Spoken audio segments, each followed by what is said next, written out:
Hi guys, I'm out here. I think baby's out here someplace. Thought I seen her run out the doggy door. She could be anywhere. She likes to hang in the bamboo. Anyhow, got a little bad news. My youngest sister, I believe 68, passed away yesterday morning about 8:10 in the morning in Waterbury Hospital, or St. Mary's Hospital in Waterbury. And the reason why I'm telling you this is not for sympathy, but for you to know what the heck goes on sometimes. Now, there's a whole story behind this. I'm not going to bore you with all that. But I do have to say, if it wasn't for one person up there, half of what happened, to the good that is, if you can say good, was because of her. My sister, I've mentioned it a few times, she had a phobia. She couldn't leave the house. She lost her partner a few years back, and at that point she kind of just laid around, and she ended up in a hospital bed in her living room, and she was on oxygen in a wheelchair. Then she found some truth in the Word, and she started getting better, and that went on for a couple of years. And then she started having some heart problems, rapid heartbeat, AFib, whatever you want to call it. And she got nervous because she never had it before, so that's when I picked up baby. She asked me to pick up baby because she was probably going to go to the hospital, and she can't leave baby alone because she is alone. Now with this, she does have a housekeeper, so to speak, an aide. That's what I think they call them. And this aide would go to the house every morning and fix Nancy her coffee, her breakfast, or whatever, help her with her showering, her bathrooms, and clean the house, and just be there for her until it was time for 4:35 o'clock to go home. And she's been with her for about a year and a half, and she's actually become part of the family up there. I personally have never met her. Her name is Dee, that's for short. So anyhow, my sister ended up in the hospital, and the doctor gave her some medication. They sent her back home. She was to take this medication, and he would see her in 3 or 4 weeks. And I was talking with her, and she wasn't sure about the medication, and she said she had taken one, and 12 hours later she was supposed to take another one. However, she felt good, so she didn't take it. So I told her the medication that she is on is a maintenance drug, so you have to take it. You don't wait until you need it. It prevents it from happening. And when you go see the doctor, he's going to ask you, how have you been? How has it been? Have you had any more since you've been on the medication? It gives him an idea as to what's going on. And if you don't take it, he's not going to know. And the other thing is, you may want to speak to him about an ablation, because that'll kind of end it. Well, it ended it for me and everybody that I know who's had one. You still take a medication. I take a metoprolol once a day. It's just one of those things. But anyway, her being a little stubborn, and even though I'm her brother, she doesn't trust anybody. She really doesn't, or didn't at this point. So anyway, next thing you know, she's back in the hospital. Now, meanwhile, every time she goes to the hospital, Dee, her aide, which I'm going to call her Dee at this point, would go with her. Now, going to and from Dee gets paid. But while Nancy is in the hospital, Dee doesn't get paid. Even if she goes there, she won't get paid because they're not going to pay her to sit there when the hospital's supposed to be looking over her. Understandably so. Well, Dee is an angel in my eyes.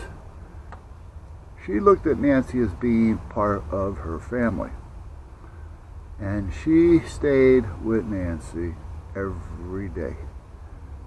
In the hospital, in rehab, at home. At home she got paid, but all the other times she did not get paid.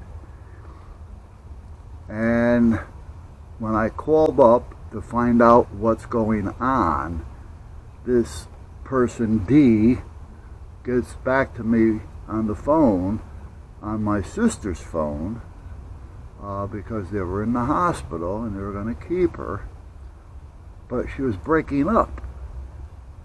And I had told her, Dee, I cannot understand you. Plus, I didn't even know who the person was at that time. I can't understand you. You're breaking up. You have to move from the spot that you're in. You got to do something here. I says, and can you talk? If you can't talk, if she can hear you, maybe you should step away because I want to ask you a few questions. Again, I can't understand her because she's breaking up. The next thing you know, we're disconnected. So she sends me a text. I sent back a text telling me what's going on. Well, I found out that she was bleeding internally. Now, I'm not a doctor, but if you're bleeding internally, this could make your heart rate go up because it's going to start pumping harder to supply blood to where it needs to be. My thought. And the heart issue, they said, is somewhat under control because they're sticking her with medication for that. So they found out that the bleeding was due to a bleeding ulcer, and they took care of that. Well, kind of from that point on, things kind of started going downhill.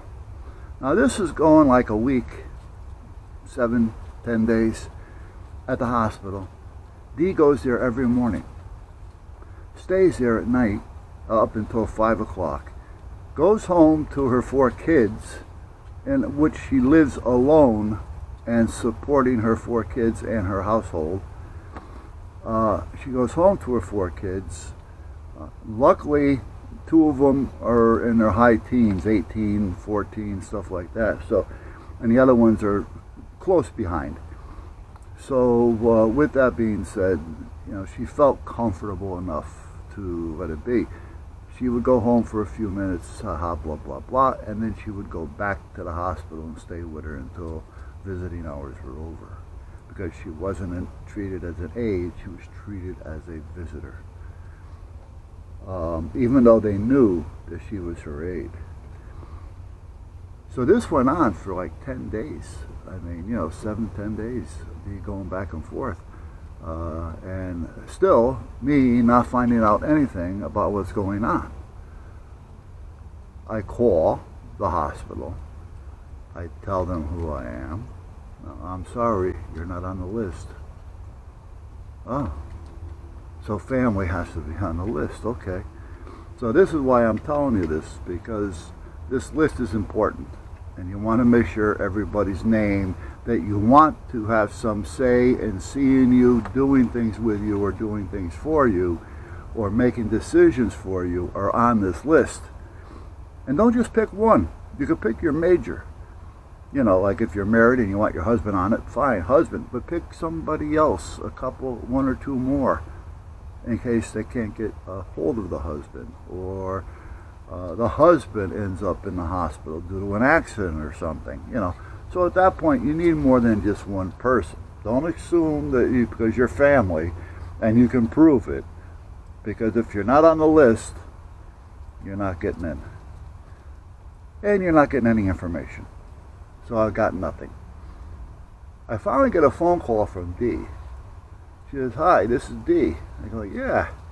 She says, "Dee, I'm the worker. I'm her caretaker." I says, "Oh, okay." So now I'm starting to put two and two together. And this is, like I say, a few days in. And I says, "So what's going on? They won't talk to me." "Well, they don't want to talk to me either. I can only find out what's happening when I'm here and I'm listening to the nurses and the doctors." She says, "But they really don't want to say anything to me because I'm not on the list." She says, "This other person, female, is on the list. Cheryl, I think her name was. And apparently this is somebody that Nancy, when she was feeling a little better, met up with at church. And apparently they hit it off, and they became friends, and Cheryl and Nancy, they felt comfortable with one another as friends, and in the religion, and they used to talk on the phone and all that. So she had made her number one person on the list, the only person on the list. So the last time I was up there to get baby, I says to her, if you're to get called in on an emergency or something, and you can't call me, because she doesn't think of these things. You can't call me. When somebody comes here, they're going to look to see if you have anything like an emergency necklace, an emergency bracelet, who to contact, stuff like that. They're going to start looking to find out what to do, because if baby is here or whatever, you're going to need somebody to come up here. I said, so I would have an emergency bracelet made up, a medical bracelet. And you can put my name on it, with my number, and you can put whoever your aide is or the next that you want to be able to be called. So she put my name in Dee's, unbeknown to me at this point, but she had the bracelet. Now, that's another thing. Bracelet doesn't count. When I was talking to them, and I says, I'm on her bracelet, her medical, call, hello. She says, we don't go by bracelets, we go by the paper. Now, I can understand that, but I wasn't thinking of that, because we would always look at the bracelet if we were like the first one on scene or something. We look at the bracelet, and if there's somebody there to call, we would make sure that we mentioned it to the hospital and take care of whatever it is we got to take care of, so they can do what they got to do. But you look at the bracelet if you see it, because you want to know if she's allergic to medication, whatever the case may be. What does she have that may have caused this? They don't go by that. Now, I can understand why, because anybody can make up a bracelet. So, hello, just to get nosy. Family members, it may be a family member that doesn't give a shit and just wants to get in there to see if there's anything they can take, steal, or have her sign to give everything away. Who knows? You know what I mean? The person in the hospital, the nurses and the staff, they don't know what's going on as far as what, a person that's unconscious has or may not have, or who wants to see or who doesn't want to see. So they have to go by the rules of the hospital, which is paper. And that's what it was. So, up to this date, I still don't know. And she's passed away yesterday at 8:10, I believe it was, in the morning. All this time, Dee has been in touch with me, because she's really concerned. Like I said, she became a family member, so to speak. And she was concerned for Nancy. She was staying with her, taking care of her. I mean, you wouldn't believe it. They actually sent Nancy, my sister, to a rehab center. I said, well, this is a good thing, because now they're going to start getting her up, get her on her feet, maybe get her going a little bit here, Well, this was on a Saturday, I believe it was. Tuesday, and Dee's still with her, 10, 12 hours a day, open to close, so to speak. On Tuesday, Tuesday morning, it was her shower day. Well, because she was a little unstable and things, she had to be showered in a wheelchair or taken to the shower in a wheelchair. I don't know. I'm assuming, hello, yeah, that they probably just pushed the wheelchair right into the shower. I don't know. I don't think they're gonna, try to struggle with somebody to get them out of the chair and into whatever, when it's a slippery area because other people have showered prior to her, I'm sure. So they bring the wheelchair in and they tell Dee, get her in a wheelchair, let us know when she's ready.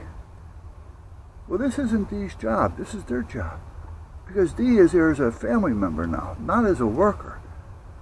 And so she gets her into the chair and she says, I'm not trained for any of this. I'm there to go with her. I go home, I go to her house, I fix her dinner, her breakfasts and all that, her coffee. I help her throughout the day, I clean the house, blah, blah, blah, blah. I haven't got a medical background on this stuff. So they came in with a temporary, a portable oxygen bottle because she was on oxygen. And they hook it up and they tell Dee, all right, push her out in the hallway, put her down there next to the door, against the wall, and we'll get to her.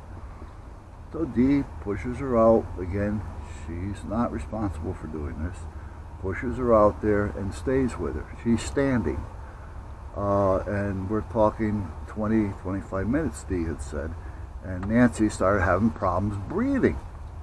Well, when Dee looks at the oxygen bottle, thank God she's alert enough and thinks enough to do these things, she realized that the bottle was empty. They put her on an empty bottle. Hello? Dee yells out to the whatever it is, the desk, saying her oxygen bottle is empty. You gave her an empty bottle.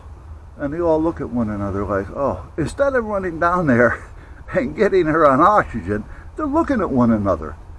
So Dee takes her, puts her back in the room, and hooks her back up to the oxygen. Again, this isn't Dee's job. But this rehab center, I think it was called Autumn Rehab in Waterbury. I'm telling you, she says they didn't come in that room at all once she got there. She could have been there 10, 12 hours, like I said, open to close, and they don't come in to say how's she doing, what's going on. Did no rehab, did nothing. Well, Tuesday morning, after this little incident, Dee says she is not looking good. I know her. I've been with her for 1.5 years. I've seen her with her problems. She doesn't look good. You have to get her to the hospital. This went on until 5:30, 6 o'clock that night. They finally decided to call the ambulance and take her to St. Mary's Hospital. They get her there, and they had to do a trick on her because she couldn't breathe. So they had to put her on a machine, and they had to put the little cut in the throat and, whatever. And that's what it was. So she's in there, she's on that. Then she went into cardiac arrest. And then they finally got her back. And everything seemed to be okay. Dee left that night to go see her kids and take her daughter from one place to home. I think she was at a dance or something. And this again was right around that 5 o'clock, 6 o'clock hour. So she takes her daughter home and she's heading back, and she calls me, telling me that she's heading back and what she's been seeing and what's been going on, because they're not telling her anything either because she's not on the list. Right? Even though she's her aide, so to speak, and has been with her, for the last 2 weeks, 3 weeks, every day. So she gets there, and when she gets there, they won't let her in. You can't go in, you're not on the list. I just left here. You know who I am. Can't let you in here. You're not on the list. So she stops off at the rehab center, and apparently she read them the riot act. She really got pissed off at them, big time, you know, and she was telling them that they're incompetent. She's going to get on the net, and she's going to get them the ratings. She's going to write down what happened, what was going on, and she's going to do whatever she can. She's going to call the director, which who knows, you know, and she was going to report it to the state and all this kind of stuff, because she got pissed. So anyway, the next morning, the hospital calls her and said, she passed away, you can come down now. Huh? So she gets there, she said, did you call the brother? No, he's not on the list. He's not on the list. I know, but he's the oldest brother. He's the eldest. The mom and dad, everybody's dead. All right? He is it. No, he's not on the list. But we did call the person on the list. That's the Cheryl person. Well, Cheryl is an older person like myself, the way I understand it. And it took her a few hours to get there. And I have no idea what went on there. Next thing I know, I get a call from Dee saying that the hospital is going to call me. Fine, I'm waiting for a call. 20 minutes later, she gets back to me and says, here's the number, they're waiting for you to call them. I called them, I said, listen, I was told to call, my sister passed away, I was given this number, told to call, I'd like to find out what's going on, and can you give me a little history on what happened? Hold on, would you like to talk to the doctor? I said, I don't know. I don't know who called me. All I know is somebody here. This is the number I was told to call. All right, who told you to call? The worker that was been with her all this time. Oh, hold on. They come back to me and said, you're not on the list. We can't talk to you, and we can't switch you to a doctor. What? I was just told to call there. Well, they were probably telling you to call because you're the brother, and they want to know what's happening, so they're going to have you call to find out what's happening so you can tell them. I said, what are you're building a case out of this. What do you think this is? Right? You know, it's not like she's still there and she's still going through procedures. You know, no, I can't tell you. I hang up. I get a hold of Dee. I said, Dee, this is the story. I even recorded the conversation because I was on hold for like 20 minutes with these people while they were looking for the list or the doctor, whoever, and that's as far as I got. So that's where I was at this point. So the purpose of this is not so much, you know, my sister passed away. It's more so make sure you make all the arrangements now as to who you want them to contact. Make sure they have all the numbers, and make sure you have more than just one person. You have your husband, you guys are both out for a ride, the car gets totaled, you both end up in the hospital, who they gonna call? You follow me? You know, Ghostbusters, hello? You know, so you need more than one person on the list. So make sure you do that. And the bracelet, apparently they, here anyway, they don't go by that.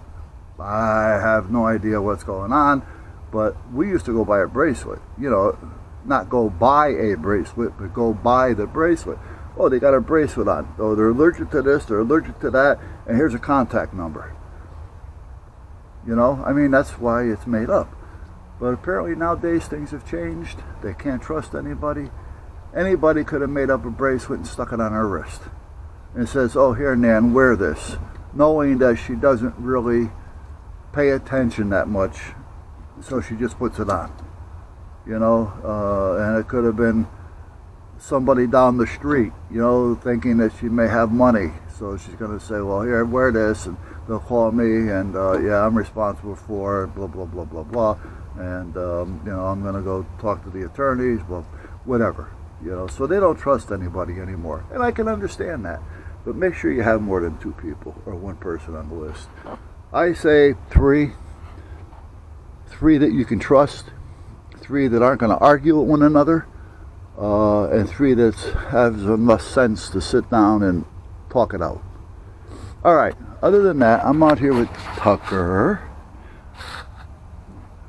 Jem, and Baby. And Nikki's out front. Huh, Tuck? Nikki out front? Look at you. You're sitting there looking at me saying, is he going to go in? I want to go lay down. Jem, she flops anywhere. And this one, she doesn't care. She's out, she's free, she's happy. All right.